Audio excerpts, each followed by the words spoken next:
focus on the future. What will the future bring? What will it bring for me personally? What will it bring to planet Earth? Today you hear a lot about climate change. Scientists tell us that Earth is heating up and that the ice in the North Pole and the South Pole is melting, that the level of the seas are rising slowly but steadily, that the average temperature on planet Earth is rising, and that there are climate changing all over the globe. And some say, does the Bible speak about all of this? Because the Bible contains prophecy. Well, I was one day looking at this verse in the book of Revelation. That's the final book of the Bible. And then you read in Revelation 16 that the fourth angel poured out his bowl on the sun, and the sun was given power to scorch the people with fire. They were seared by the intense heat, and they cursed the name of God, who had control over these plagues, but they refused to repent and glorify him. Just one verse, predicting that one day the sun would have such a big power that the heat would become so intense that the whole planet will be heated up in an incredible way, and there's no way to escape all of that. Jesus, the greatest prophet that has ever lived, spoke about many things that would happen in the future. You can read it in Matthew 24. And then answering the question of the disciple, how do we know that you will come in glory? Then he is starting to talk about the signs of the times, things that will happen and that we can interpret in a way that we understand. We're coming closer and closer and closer to the moment that Jesus comes.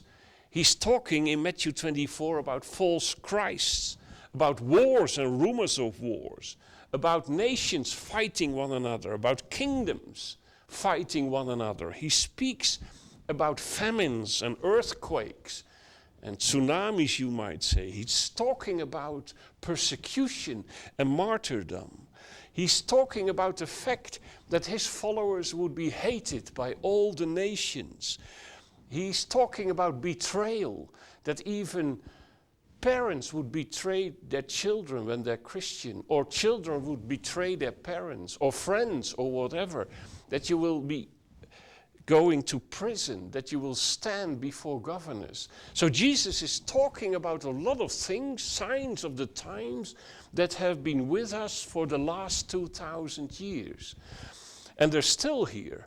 But when you look at the statistics of these signs, you see that they are sharply on the rise, that they intensify.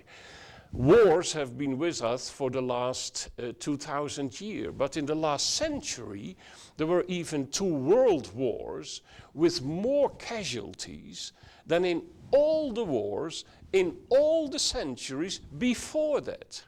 He's talking about earthquakes. They have always been there, but when you now watch to the statistics of the so-called killer quakes, you see how they become more and more frequent and how more and more people are dying. He's talking about famines. He's talking about diseases.